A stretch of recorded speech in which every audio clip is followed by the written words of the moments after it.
पुरानी पेंशन की बहाली के मुद्दे पर आंदोलित सरकारी कर्मचारियों ने 25 नवंबर को राष्ट्रीय राजधानी दिल्ली में व्यापक आंदोलन का बिगुल फूंक करके प्रधानमंत्री नरेंद्र मोदी की नींद को उड़ा दिया है। क्योंकि पुरानी पेंशन की बहाली के मुद्दे पर आंदोलित सरकारी कर्मचारी जब 25 नवंबर को राष्ट्रीय राजधानी दिल्ली में अपने आंदोलन को आगे बढ़ा रहे होंगे, तो दूसरी तरफ बिहार का विधानसभा चुनाव का परिणाम भी आ चुका होगा। और अगर महागठबंधन की सरकार बनाने में सरकारी कर्मचारी जो पुरानी पेंशन की बहाली के मुद्दे पर आंदोलित है वो सफल हो जाते हैं, तो जाहिर सी बात है कि फिर इस इम्पैक्ट का असर बहुत व्यापक तौर पर राष्ट्रीय स्तर पर हो जाएगा और उसके बाद स्थिति को संभाल पाना बेहद मुश्किल हो जाएगा। क्योंकि बिहार में सरकारी कर्मचारियों का ओपीएस फैक्टर काफी ज्यादा चर्चा का विषय बना रहा है और इसके जरिए अच्छे खासे वोट जो है वो महागठबंधन की ओर शिफ्ट हुए हैं। और इसी के साथ पुरानी पेंशन की बहाली के मुद्दे पर आंदोलित सरकारी कर्मचारी जब 25 नवंबर को राजधानी दिल्ली में एक बार फिर से व्यापक आंदोलन कर रहे होंगे, तो इसको प्रचारित करेंगे और इसका संदेश बहुत व्यापक तौर पर राज्यों में भी फैलेगा। और जिन राज्यों में एनडीए या फिर बीजेपी शासित सरकारें हैं, वहां पर पुरानी पेंशन की बहाली के मुद्दे पर सरकारी कर्मचारी आंदोलित हैं।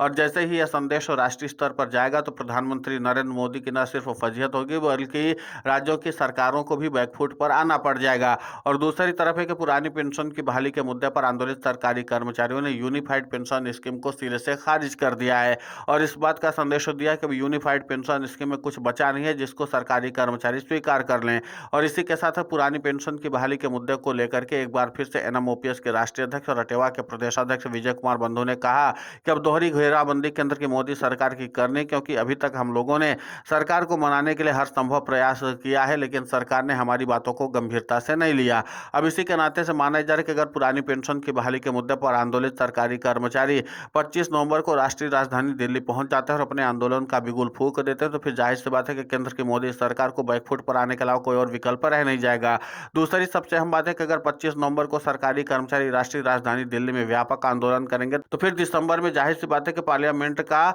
शीतकालीन सत्र चलने वाला है और उसके बाद इस पूरे मामले पर विपक्षी दलों के जो सांसद होंगे एक बार फिर से केंद्र की मोदी सरकार का घेराव करेंगे और इसी के साथ उनको चुटकी लेने के लिए मौका मिल जाएगा बिहार में एनडीए की सरकार जाने का। और सरकारी कर्मचारी भी इस बात को संदेश देने में सफल हो जाएंगे और इसीलिए प्रधानमंत्री नरेंद्र मोदी भी फिलहाल चाहते हैं कि जो एक आंदोलन 9 नवंबर को हो गया वो तो ठीक था, लेकिन कम से कम 25 नवंबर को जो राष्ट्रीय राजधानी दिल्ली में सरकारी कर्मचारियों का बड़ा और व्यापक आंदोलन होने वाला है उसको फिलहाल रोका जाए। और इसके लिए तमाम तरह के हथकंडे भी अपनाए जा रहे हैं। बावजूद इसके जिस तरीके से पुरानी पेंशन की बहाली के मुद्दे पर आंदोलित सरकारी कर्मचारियों ने अपनी स्ट्रैटेजी सेट की है, यानी कि 25 नवंबर को आंदोलन भी हो रहा होगा, दूसरी तरफ सरकार इस पूरे मामले पर बचाव भी कर रही होगी। तीसरी अहम बात यह होगी कि सरकारी कर्मचारियों के ओपीएस फैक्टर की चर्चा पूरे राष्ट्रीय स्तर पर हो रही होगी। और चौथी अहम बात यह होगी कि इसी मामले को लेकर के आगामी समय में जब संसद का शीतकालीन सत्र चल रहा होगा तो विपक्षी दलों के सांसद भी उठा रहे होंगे, यानी केंद्र की नरेंद्र मोदी सरकार चौतरफा गिरती हुई नजर आएगी और इसके बाद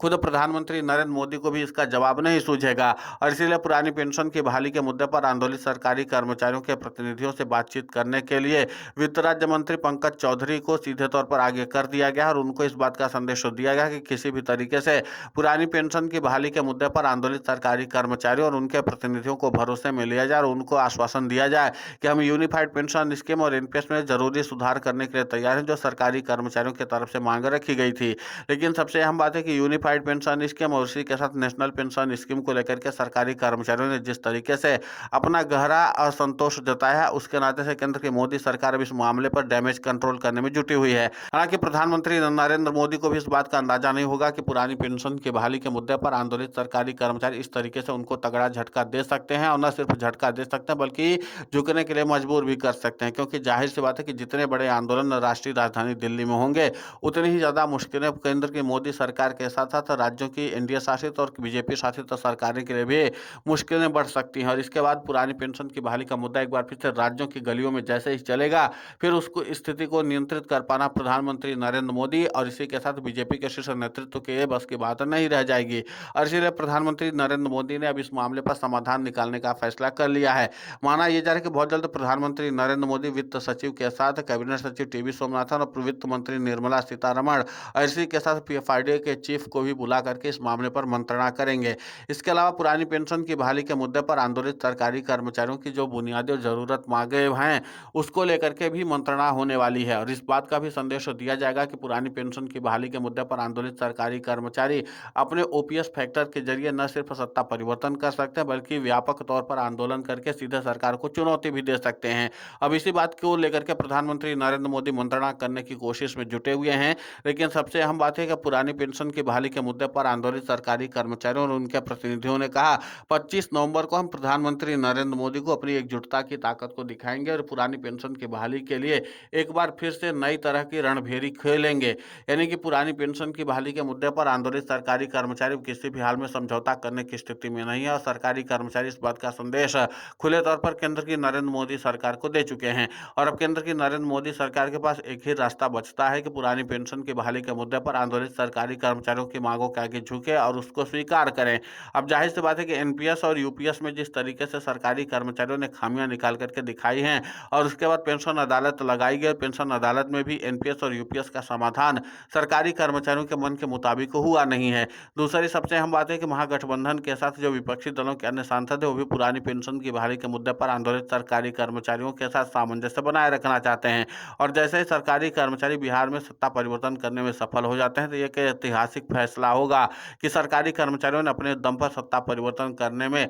सफलता हासिल की है। और इसीलिए प्रधानमंत्री नरेंद्र मोदी नहीं चाहते हैं कि जिस तरीके से सरकारी कर्मचारियों का प्रभाव और वर्चस्व लगातार बढ़ता चला जा रहा है, दिल्ली से लेकर के पटना तक सरकारी कर्मचारियों ने जबरदस्त तरीके से केंद्र की मोदी सरकार के खिलाफ फील्डिंग सेट की है और इसी फील्डिंग ने प्रधानमंत्री नरेंद्र मोदी की नींद को उड़ा दिया है। अब देखना महत्वपूर्ण होगा कि जिस तरीके से पुरानी पेंशन की बहाली के मुद्दे पर आंदोलित सरकारी कर्मचारियों को रोकने के लिए सरकार की तरफ से रणनीति भी बनाई जा रही है कि अभी सरकारी कर्मचारियों के लिए जो आंदोलन होने वाले हैं वो सीधे तौर पर न तो राष्ट्रीय राजधानी दिल्ली के जंतर मंतर पर हो पाए और न ही रामलीला मैदान में हो पाए। और दूसरी तरफ यह कि पुरानी पेंशन की बहाली के मुद्दे पर आंदोलित सरकारी कर्मचारियों के जो प्रतिनिधि हैं वो सीधे तौर पर जन जागरूकता अभियान चलाने की कवायद में जुड़ चुके हैं। जन जागरूकता अभियान का मतलब यह है कि जिस तरीके से सरकारी कर्मचारी पुरानी पेंशन की बहाली के मुद्दे पर अग्रेसिव होकर के अपने आंदोलन को आगे बढ़ा रहे हैं, उनको इस बात का विश्वास दिलाया जाए कि अगर हम राष्ट्रीय राजधानी दिल्ली चलते हैं तो जाहिर सी बात है कि हमारी पुरानी पेंशन का समाधान हो सकता है। तो माना यही जा रहा है कि आगामी समय में 25 नवंबर को जो राष्ट्रीय राजधानी दिल्ली में आंदोलन होने वाला है